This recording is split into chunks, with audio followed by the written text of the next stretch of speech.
Well, joining us now is Shahram Akbarzadeh. He's Director of the Middle East Studies Forum at Deakin University and non-resident Senior Fellow at the Middle East Council on Global Affairs. Professor, thank you so much for joining us on the show today. So we know the approval's been given as expected.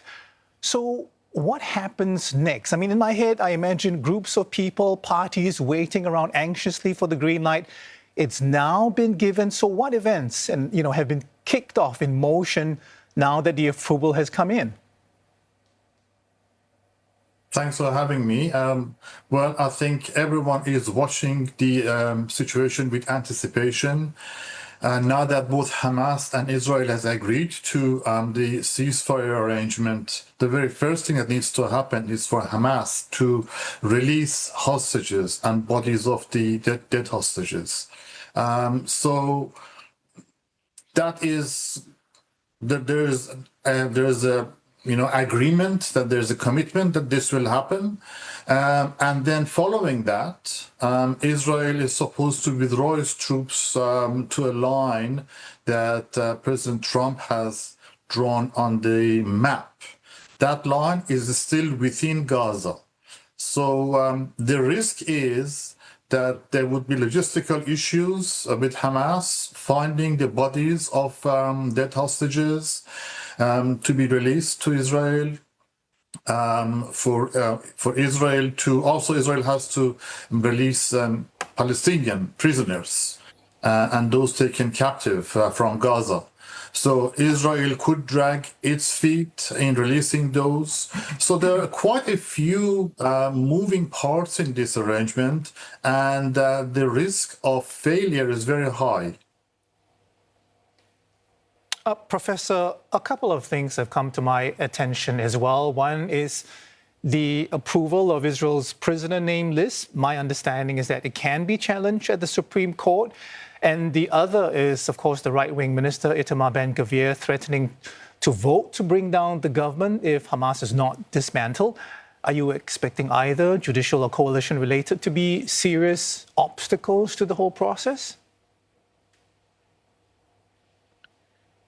Well, there are obstacles, and we already knew that Netanyahu didn't have the full support of his cabinet, given that the right-wing faction within the cabinet, the far right, has been challenging the deal and has been pushing for continued war and actually for the destruction of Hamas, as they say, to completely destroy Hamas as a fighting force. So we know that there's already a challenge and discontent within the administration.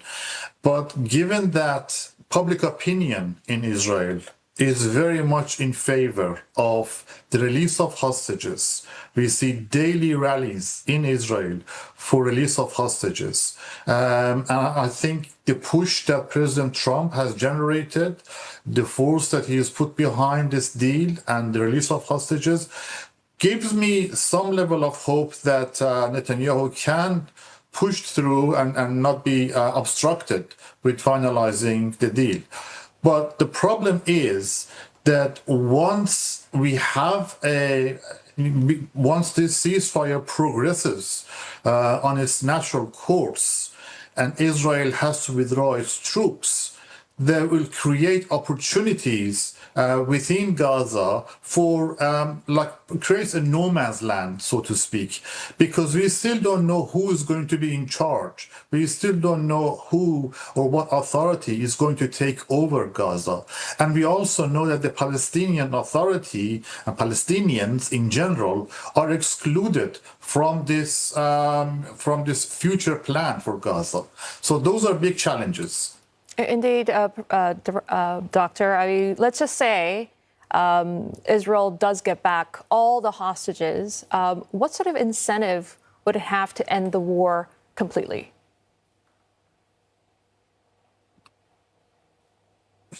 Well, very good question. You can answer this question very differently if you have, depending on where you're sitting.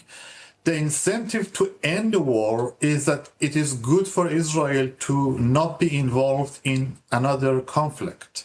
It is good for stability, and Israeli citizens would benefit from not being engaged in an ongoing war, with its neighbors.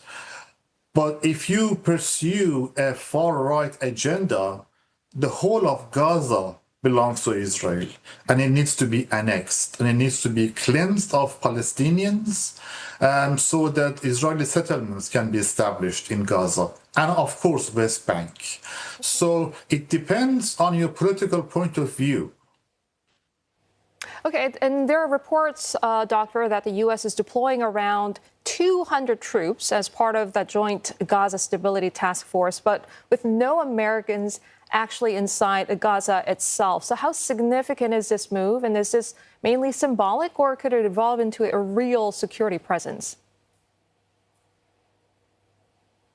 I think one of the things we're discovering about this deal is that we are finding information piecemeal. We are not given the whole picture in one go. So we are discovering little bits of information here and there. Now we're hearing about the 200 troop deployment to Israel. I think it's significant. I think the fact that President Trump has put his own credibility on the line is significant. It gives this push for ceasefire and hopefully a peace a lot of hope, in my view, because he wants it to succeed. Mm-hmm. He wants to win the Peace Nobel Prize, Nobel Peace Prize. Yes. Sorry, Professor, I'm glad you brought up, the difference between a ceasefire and peace and also President Trump. I want to ask you, how significant is it as well, when President Trump is saying we will get to that, when he's asked, about a Palestinian state? He's been less clear about that, but he's also, said hours ago that no one's going to be forced to leave the Gaza Strip. So I want to ask you about the significance of that vis-a-vis the U.S. position on a Palestinian state. Very significant that President Trump has made it clear that no civilian, no population from Gaza will be forced out of the Gaza Strip. I think that is very important to note. But we know that Israel has explicitly rejected the idea of a future Palestinian state. And we know that President Trump and the US administration, all administrations, have put the Palestinian statehood idea very much as the end point of negotiation with Israel, basically giving Israel a veto right over a future Palestinian state. So that is going to be a challenge. On the other side, this is the best time for a Palestinian state to emerge, given the momentum, the global momentum and support for the idea of Palestinian state, for Palestinian right to self-determination. This is probably the best time for various Palestinian factions to unite and leverage this international support and sympathy to form and basically claim their own statehood.